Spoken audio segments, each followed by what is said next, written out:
C'est parti? Merci. Bon bah bonjour à tous. Alors comme vous en doutez, on va vous présenter la méthode agile. Pas changé ce matin. Hmm. Donc on va, on va vous présenter. Enfin on a divisé. On a pardon. On a divisé notre présentation en 4 parties. Donc la première partie, on va vous donner notre vision de l'approche agile. Ensuite, la définition de la gestion de projet agile. En troisième partie, on va vous donner la démarche. Et en quatrième partie, l'application de la démarche agile au groupe. Donc, ce qu'on a fait pour la méthode PI et ce qu'on aurait dû faire. Donc, ensuite, tu peux changer de slide? J'ai changé. Ça paraît pas. Super, ça Allez marche sur pas chez l'approche moi. Pas allez grave. sur l'approche agile avec les origines, les valeurs et principes. Il n'y a que chez moi que ça bug, les autres voient? Ben, Ouais, on voit. Super. Bah, je vais me débrouiller. Non, je vois pas non plus. Donc, au pire, pour toi, Alexis, essaye d'ouvrir sur le Google Drive et de suivre. On va essayer de t'aider. bon, on n'a pas le temps. Ça va marcher. Du coup, l'approche agile, C'est peut-être parce que t'es pas sur le bon stream. si, ça marchait bien jusque-là. Ah ok, C'est pas grave. excuse-moi. C'est pas grave. Du coup, alors les origines de la méthode agile. Donc nous, on a trouvé que ça datait de 2001. Donc un manifeste signé par 17 personnes qui travaillent dans le développement. Son but principal, c'est de satisfaire le client en livrant rapidement et régulièrement des solutions pour son projet. Donc on a pris les valeurs et principes, on les a condensés. Donc les valeurs et principes, la simplicité, le travail en collectif, la valorisation des individus et leurs interactions, un rendu visuel du projet, une adaptation permanente, la décomposition du travail en petites parties, de l'efficacité et du pragmatisme. Donc, on peut l'utiliser dans tous les domaines, la gestion de projet, le développement de logiciels, l'éducation, la vie familiale. On peut l'utiliser partout. De là, il y a plusieurs méthodes qui en découlent. Découlent, oh, pardon. Donc, la méthode Scrum, puis tout ce que vous avez cité précédemment, je les ai plus sous les yeux, je suis vraiment désolé. Et on a retenu que beaucoup de gros groupes les utilisaient comme Microsoft, Google, Spotify, AXA, Apple. Tout ça utilisent la méthode agile dans leur travail quotidien. Et tout pour moi, je suis désolé, ça marche. Donc maintenant, je vais vous parler de la définition. Donc c'est une méthode qui permet de gérer donc des projets, qui permet de planifier, de coordonner les projets de groupe. Et c'est une méthode qui est souvent utilisée dans le développement de logiciels. C'est une méthode qui permet aussi de prendre en compte les possibilités d'échecs et de s'adapter. Elle privilégie le dialogue dans les différentes parties prenantes du projet, telles que le client, les développeurs et les autres professionnels du projet. Et elle permet aussi une souplesse en cours de réalisation, permet la capacité aussi à modifier les plans et la rapidité de livraison du projet. Dans cette méthode, on accorde la priorité au relationnel et à la communication étendue sur les processus de développement. Alors, comme on dit, mieux vaut un schéma qu'un long discours. Donc, suivi d'une méthode agile, qui est la méthode Scrum, qui est une méthode qui est la plus utilisée. Alors, au départ, on a donc effectivement un client, un créateur de projet que l'on appelle Project Owner, qui rédige donc ses exigences dans une user story. Et ces exigences sont hiérarchisées. On les place ensuite dans un carnet de commandes qu'on appelle un backlog. Ensuite, l'équipe de développement ou l'équipe Scrum se réunit lors de la réunion de sprint planning, où là, on va donc planifier la liste des exigences et les éléments prioritaires à développer dans ce qu'on appelle le backlog sprint, c'est-à-dire donc l'ensemble des sprints cumulés. Ensuite, les exigences, elles sont découpées en tâches par l'équipe de développement. Le cycle de développement peut alors commencer pour un développement de 2, 3 ou 4 semaines. Chaque jour, l'équipe se réunit pour réaliser ce qu'on appelle Daily Scrum. Cette réunion, elle dure à peu près 15 minutes et elle permet donc de voir l'avancée du projet. Ensuite, à la fin du cycle de développement, on a donc un produit qui est potentiellement livrable et qui fait l'objet d'une démonstration dans ce qu'on appelle le Sprint Review, donc revue de sprint. Là, on va donc observer et valoriser le résultat. Et ensuite, à la fin, on a donc le cycle qui se termine par la rétrospective. Donc toutes ces étapes, en fait, elles sont supervisées par Scrum Master, c'est-à-dire c'est celui qui est le garant de la méthode agile, méthodologie Scrum. Donc là, c'est les différentes définitions que j'ai traduites au fur et à mesure du temps. Donc la démarche agile, elle s'inscrit dans une démarche collaborative, c'est-à-dire que c'est donc un travail d'équipe qui a pour but commun un seul objectif est la satisfaction du client, en favorisant une bonne communication tout au long du processus et en valorisant aussi donc les individus et la relation. Elle s'inscrit dans une démarche itérative par des cycles de développement courts de 2 à 4 semaines, en impliquant toujours le client et en favorisant les différentes équipes et en permettant aussi qu'une démonstration soit faite au dernier jour du cycle. Et ensuite, elle s'inscrit dans une démarche incrémentale, c'est-à-dire qu'en fait, petit à petit, il y a une progression et petit à petit, on peut élaborer des solutions.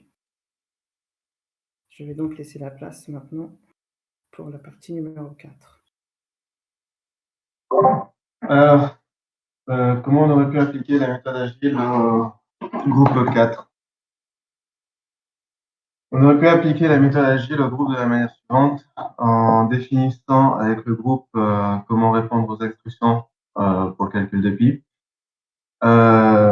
vérifier les acquis de chacun pour déterminer un plan d'action en fonction de l'avancement de chacun, désigner une personne pour l'organisation du travail au quotidien, désigner une personne qui gère la communication en interne au groupe et désigner également une personne qui gère la communication externe avec le mandataire de projet parce qu'on a on n'avait pas spécialement des problèmes de communication, mais on n'a pas été très porté communication.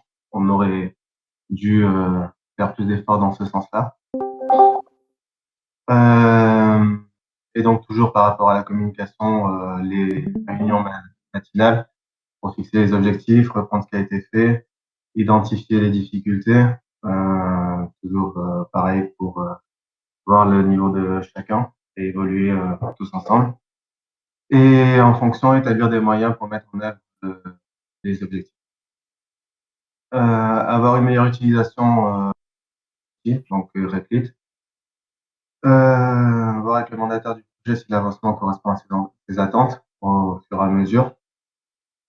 Et faire un compte rendu journalier de ce qui a été réalisé et définir le rôle de chacun. Voilà. Donc ensuite, voici les exemples de d'organigramme. Donc là, pour le moment, c'était comment ça s'est déroulé. En gros, chacun a eu un petit peu n'a pas vraiment eu de rôle défini. C'était plutôt avec les forces de chacun et ça s'est un peu improvisé sur le tas, on va dire. Donc comme vous pouvez voir, il y a certains qui ont pas mal de petites tâches, d'autres qui font un petit peu de tout. Voilà, donc pour l'organisation, c'est rien, d'autant plus que certains parfois changent de rôle du jour au lendemain. Voilà, pour s'organiser, c'était pas terrible. Et du coup, on va regarder sur la slide suivante ce que ça aurait donné avec la méthode agile. Donc là, on fait quelque chose de beaucoup plus organisé. Chacun a un rôle bien défini et on prend bien soin de bien communiquer avec le mandataire du projet tous les soirs, tous les jours. Et ensuite, avec le Scrum Master qui est au centre, qui nous aide à ne pas nous éloigner de la suite, de la ligne du projet. Et on essaie de ne pas trop se disperser et de bien prendre en compte les avis et ce que chacun a à ajouter. Voilà. Bonjour tout le monde. Donc sur la diapo suivante, on distingue un calendrier de rétrospective. Celui-ci est divisé en 3 catégories. Donc la première, c'est les objectifs fixés, les objectifs journaliers. S'ensuit la procédure qu'on a utilisée pour mener à bien l'objectif. Et pour finir, ce qu'on aurait changé et amélioré avec la méthode agile. Donc, en fait, sur le lundi, par exemple, on a dans les objectifs, il y a la tâche journalière à effectuer et la procédure qu'on a opérée. Et on distingue que Mathieu est le seul à avoir atteint l'objectif. Donc, au cours de la semaine, il a aidé un peu tout le groupe. Et le mardi, même chose, sauf que le mardi, on a travaillé tous de notre côté un peu individuellement sur la création du calcul de. Donc, on aurait pu instaurer avec la méthode agile une meilleure communication et une meilleure attribution des tâches pour que chacun en fasse un petit peu lors du codage afin d'avoir une meilleure compréhension. Pour le mercredi, donc, on note le départ et l'arrivée de Leroy, le départ de Leroy et l'arrivée de Peggy dans le groupe 4 et de l'aide par téléphone de Mathieu. À la fin, en fait, avec la méthode agile, on aurait pu instaurer des réunions pour voir l'avancement et un peu voir les changements qui ont été opérés durant ce début de semaine et communiquer avec le formateur pour voir si sa consigne a bien été respectée, si les consignes ont bien été respectées. Donc le jeudi, toujours l'aide par téléphone de Mathieu. Et même chose que pour le mercredi, en fait, les réunions auront dû être instaurées de manière journalière afin de savoir à peu près où tout le monde en est et ce qui pourrait être fait pour les éventuels retards ou changements de plan. Et le vendredi, le travail collectif a enfin été instauré. Et toujours la même chose, une réunion de groupe aurait dû être instaurée si on avait eu connaissance de la méthode agile ultérieurement. Enfin, donc je conclurai par ceci. Consulter ces différents collaborateurs est le chemin le plus court pour accéder à un résultat le plus précis possible, à une organisation de travail qui ne change pas, mais qui évolue au fur et à mesure que le travail prend forme. Voilà pour la méthode agile. Eh bien, merci à vous pour cette présentation. Donc, ce qu'on a pu voir dans cet exercice, moi, je trouve que c'est très intéressant de vous avoir fait présenter aux 4 groupes vos méthodes. C'est un peu répétitif à la fin, donc voilà, les groupes 3 et 4 ont eu plus de difficultés à communiquer pour des problèmes techniques, donc c'était un peu plus difficile pour eux. J'espère que ça va beaucoup mieux maintenant, j'ai l'impression que ça va beaucoup mieux. Dans l'ensemble, les problèmes de communication ont été levés. Bon, ce que vous pouvez voir là, c'est bon. Alors, d'abord, je suis content. Enfin, j'espère que vous avez bien intégré tout ce qui était la méthode agile. On va essayer de l'appliquer dans les prochains projets. Enfin, en tout cas, on va essayer d'être efficace dans notre organisation, donc en s'appuyant sur tout ce qu'on a vu dans les différentes méthodologies agiles. Il y a eu plein de choses intéressantes. C'était très très bien de parler de l'extreme programming dans l'exposé numéro 2, parce que c'est vraiment utile de regarder les uns les autres comment chacun code. Je ne sais pas si on va utiliser ça, mais le fait de faire des revues de code, en tout cas, c'est vraiment, ça peut vraiment être très utile. regarder un code ensemble et puis essayer de l'améliorer. Qu'est-ce qu'on peut dire? Donc sur le travail à venir, on va essayer de s'organiser d'une façon optimale. Là, en fait, on va passer maintenant au projet. Enfin, peut-être qu'avant vous avez des questions. Je ne sais pas si vous avez des questions sur sur la méthode agile, comme c'est le 4e exposé. J'ai pas demandé, mais évidemment, je vous laisse libre de poser des questions si vous avez des choses à dire. Moi, j'ai une petite question. Je sais pas si c'est le slide 2 ou 3. Je crois que c'est slide 2. Je sais pas si tu peux aller dessus. Ouais, celui-là. Non, juste avant. Ouais, celui-là, c'est vous qui l'avez fait du coup ou c'est un truc que vous avez repris On a repris. D'accord, ok. C'est juste une question. Ok.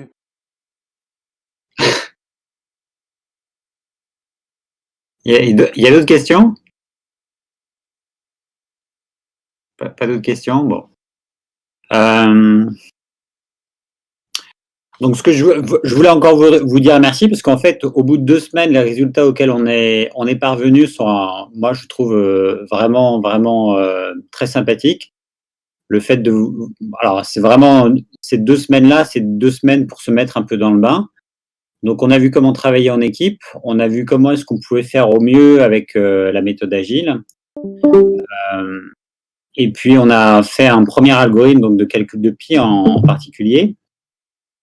Vous avez été tous amenés à communiquer au maximum. Mon but, en vous faisant faire des présentations, en vous faisant travailler ensemble, c'est effectivement de communiquer au maximum, que vous puissiez apprendre au maximum les uns des autres. C'est très important. Voilà, la communication, comme on le voit dans la méthode agile, est vraiment au cœur d'un projet réussi. Donc, je vous engage à vraiment être actif, à poser des questions, à pas hésiter à parler. C'est jamais une perte de temps de poser ces questions. Quand il y a quelqu'un qui n'a pas compris ou qui a des doutes sur quelque chose, il y a toujours quelqu'un d'autre dans l'assemblée qui a la même question et les mêmes doutes. Donc, c'est jamais inutile de poser des questions, de faire une remarque, de réagir à quelque chose. C'est beaucoup plus efficace de travailler comme ça que de travailler sans communiquer. Malgré les difficultés de communication qu'on a pu avoir au départ à cause du confinement. Voilà, donc si vous n'avez pas de questions, en fait, Moi, j'ai une remarque à faire. Oui. Le fait de pas se voir et ça nous oblige à communiquer plus, en fait, et c'est mieux, en fait. Ça peut être un avantage, oui, ça peut être un avantage. Parce que à condition d'avoir tous une bonne connexion, on est peut-être plus efficace par Discord que si on était dans un open space. Oui, je pense que par rapport à ce qui s'est passé l'année dernière, vous êtes beaucoup plus efficace. On est arrivé je pense qu'on est arrivé à vraiment faire des choses assez intéressantes. Enfin, je peux vous poser la question, hein, quel est votre ressenti? Je ne sais pas, est-ce que vous avez eu l'impression d'apprendre beaucoup de choses pendant ces 2 semaines? Ouais, quand même. C'est intense. Après, justement, comme c'était intensif, des fois, on n'a pas le temps de tout assimiler. Par exemple, moi, je sais même pas. Il faut que je reprenne du temps pour revoir des petites activités personnelles, par exemple. Alors, je vous engage vraiment à faire ça le soir, à reprendre les sujets à tête reposée. Voilà, pas à faire du développement à nouveau, pas à faire des nouvelles choses, pas aller plus loin dans les projets. Arrêtez alors, je vais dire ça, hein, moi, plus il y en a qui est fait, plus il y a de travail qui est fait, mieux c'est pour tout le monde, hein, pour apprendre le plus. Mais peut-être limitez-vous à faire les projets jusqu'à 17h, voilà, peut-être 18h si jamais vous êtes un peu débordé et que vous avez envie d'aller jusqu'au bout. Et le soir, c'est important que vous continuez à réfléchir, pas en travaillant non-stop, mais en continuant à réfléchir, à ce qui s'est passé dans la journée, et puis à faire un travail de mémorisation, à aller voir ce qui vous semble le plus important, à aller voir les synthèses et dire, voilà, telle fonction, telle façon de faire, La méthode agile, ah oui, c'est vrai. Alors, c'est quoi exactement l'extreme programming? C'est quoi exactement les différents rôles? Voilà, bon, par exemple, d'agile sur la programmation, vous vous souvenir de la façon dont on déclare une fonction, la façon dont fonctionne une boucle while. Pour l'instant, c'est des choses élémentaires. Mais donc, je vous engage à faire ce travail de mémorisation. Le but, c'est que vous appreniez tous les uns des autres. Donc, c'est effectivement aller voir ce qu'ont fait les autres. Là, sur le travail de présentation, c'est très intéressant parce que vous voyez que vous n'allez pas du tout présenter de la même façon. Je sais pas si vous n'avez pas présenté. Pourtant, c'est un sujet voilà, bien défini. Il y a 12 principes, tout ça. Donc, et vous n'avez pas présenté du tout de la même façon. Je pense qu'on peut remercier Pierre parce qu'il nous a donné un exemple de comment s'exprimer très clairement. Donc ça, c'était vraiment une très bonne chose. On peut remercier les groupes aussi pour les qualités graphiques de ce que vous avez fait. Donc il y a plein de possibilités graphiques de présentation. Donc il y a vraiment des très bons exemples. Je pense que vous pourrez vous inspirer de ça dans les semaines à venir. Voilà, donc moi je suis content quand vous me dites c'est très dense, il y a plein de choses. Donc derrière, hein, j'entends, j'espère que c'est ça, que vous avez appris beaucoup de choses. Donc j'espère que c'est le cas. Qu'on a appris et aussi que, comme disait Cécile, pour se mettre à jour, c'est très dense et on manque peut-être aussi un peu de temps pour se mettre à jour. C'est ça aussi. Par exemple, des fois, le soir, je suis trop fatiguée pour revoir certaines choses. Ça dépend. Alors on va y travailler ensemble à ça. Donc comme je vous l'ai déjà dit, on va faire des recrutements fictifs. On va voir avec Alexandre. Donc Alexandre va intervenir, qui est un ancien de la promo l'année dernière. Il va intervenir. Il va vous faire des recrutements fictifs. Il va s'occuper de ça. Je pense que la plage horaire qui sera la bonne, ça sera de 17h à 18h. Donc, ça sera pas tous les jours. Hein. Donc, de temps en temps, vous serez convoqué en individuel pour un recrutement fictif. Et à ce moment-là, on va se focaliser sur les choses les plus importantes. Donc, on va essayer de faire une synthèse du travail. Donc, je vous le redis, hein, un des premiers exercices que vous aurez à faire à ce recrutement fictif, c'est d'expliquer l'algorithme de calcul de pi en 10 lignes, le refaire. Donc, je vous le redis pour vous engager à aller le revoir, le recomprendre, aller essayer de l'écrire par vous-même pour ceux qui avaient vraiment des bases très restreintes en informatique au départ. Ok. Voilà. Donc maintenant, on a un programme qui est très, qui est assez important, comme on l'a vu, qui va être peut-être un peu exigeant. Ce que je vous propose, c'est que pour le deuxième projet, donc le projet d'arborescence des connaissances, vous continuez à réfléchir à ça cet après-midi, mais peut-être tous ensemble. Ça veut dire que vous mettiez en commun. Normalement, vous avez un résultat par groupe. Alors, si vous n'êtes pas encore tout à fait satisfait du résultat que vous avez dans chacun de vos groupes, vous pouvez y travailler encore un petit peu. Mais qu'avant la fin de la journée, vous mettiez par exemple, à partir de 16h, vous mettiez vos résultats en commun et que vous réfléchissiez à ce que vous auriez envie de faire pour les 4 prochaines semaines. Hein. L'objet, c'est ça, c'est qu'est-ce que vous avez envie de faire, quel arbre de connaissances vous avez envie de mettre en place pour le projet. Et je pense que ça va être assez intéressant. Je pense qu'en fait, on va travailler tous ensemble sur ce projet. Et on va travailler en méthode agile. On va travailler tous ensemble. Et en fait, on va se distribuer les rôles dans des équipes. Hein. Donc, il y aura des équipes, typiquement 4 ou 5. Ça peut être les mêmes équipes que celles qu'on a eues jusqu'à présent. On peut les changer. Ça dépend des Ça dépend des capacités et des appétences de chacun pour les sujets. Et en fait, une façon de distribuer le travail, ça serait de suivre un petit peu les modules que j'ai suivis. C'est-à-dire qu'il y a une équipe qui travaille sur plutôt la base de données, concevoir et enregistrer les premières informations dans la base de données. Une autre qui travaille plutôt sur le rendu graphique, qui fasse un arbre graphiquement, qui soit capable de programmer un arbre avec Matplotlib. Qu'est-ce qu'on pourrait imaginer encore?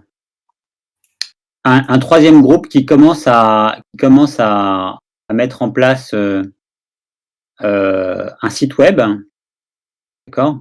Qui commence à étudier Flask et à voir comment est-ce qu'on peut faire un site web minimal, hein. Il ne s'agit pas de faire quelque chose de très compliqué pour le démarrage.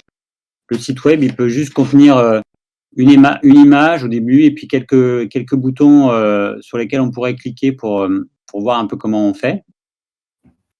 Et du coup, en se séparant ce travail-là par thématique, donc là, ça serait reprendre la méthode, on serait dans la méthode Future Driven Development, FDD. Donc, on serait guidé par des caractéristiques du projet. D'accord? Dans ce que je propose là. Que chacun, qu'on crée des groupes avec une caractéristique. Donc, là, j'ai cité 3 sujets, mais on peut réfléchir à en avoir davantage, avoir des petits sujets, et à faire les équipes en fonction des capacités de chacun. Voilà, donc je pense que à partir de 16 heures, vous pouvez réfléchir à ça. Enfin, on pourra réfléchir ensemble. Hein, je pense que c'est intéressant qu'on le fasse ensemble. Et puis, si vous voulez, vous continuez sur les graphiques. Je ne sais pas si vous êtes satisfait des graphiques que vous avez sortis. Oui, globalement. Vous avez pas terminé? On n'a pas fini du tout.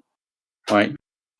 En fait, on avait plusieurs idées différentes et du coup, voilà, on n'a rien de concret pour le moment. Voilà, moi je pense que c'est nécessaire de réfléchir encore un peu à la forme que ça pourrait prendre, à dessiner ce que vous auriez envie de voir au final dans l'application, ou même de trouver des images sur Internet, de trouver des images d'arbres, ou d'arborescence en tout cas, sur la connaissance ou sur autre chose, qui vous paraissent intéressantes et que vous auriez envie de reproduire, hein, qui vous paraissent vraiment, vraiment pertinentes et que vous auriez envie de reproduire. Donc, je vous laisse d'une part finir le dessin. Hein, c'est important de finir le dessin pour répondre à la demande d'Émilie. Donc, lundi matin, on va faire une séance sur les dessins. Mais avant de faire la séance, voilà, les dessins, c'est une chose, c'est la demande d'Émilie. Moi, je vais un peu plus loin parce que je me projette dans la réalisation donc d'un logiciel pour faire ça. Voilà, donc je vous engage à relire le descriptif du projet que je vous ai donné dans le fichier de projet pédagogique. Donc c'est expliqué, c'est un peu détaillé. C'est détaillé comment on pourrait commencer à organiser la base de données. Alors je ne détaille pas les images qu'on peut avoir. Les différentes parties du cours détaillent un petit peu comment on pourrait s'y prendre pour faire pour faire un site web, par exemple, quelle technologie il faut utiliser. Voilà, donc je vous laisse réfléchir. Il y a peut-être des gens qui ont envie de travailler sur des sujets. Je vous laisse me faire parvenir vos souhaits.